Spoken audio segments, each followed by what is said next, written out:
Hi, I'm Jose Souto here at Westminster Kingsway College with Flint and Flame knives.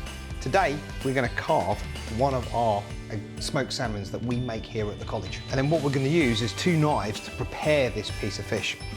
The first one is this one. It's the Pro Series Flint and Flame filleting knife.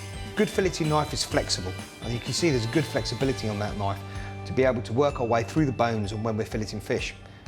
The other knife we're going to be using is to carve it. Is this. It's the ham carver. Beautiful knife, yeah, long, slightly scalloped. And that scalloping allows us to cut, and so that whatever we're cutting doesn't stick to the knife, it lifts off beautifully.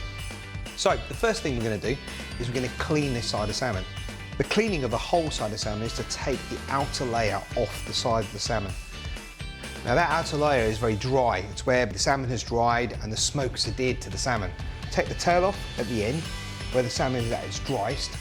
Now we take the belly, so we have a nice thick piece of salmon, so we just run the knife along that, off that comes. Now we've got the central piece of salmon, and we're going to take the outer layer off of the front.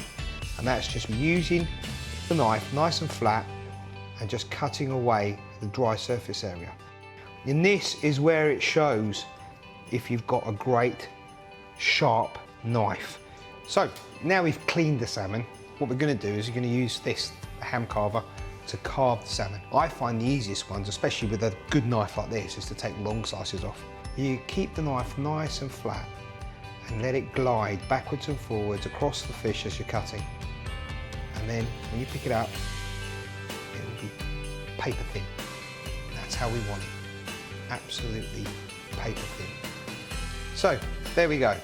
Smoked salmon, carved and prepared using Pro Series Flint and Flame filleting knife and a Pro Series Flint and Flame carving knife. Two great knives, yeah, fantastically sharp, do the job well, and make it easy to work with a piece of salmon like this.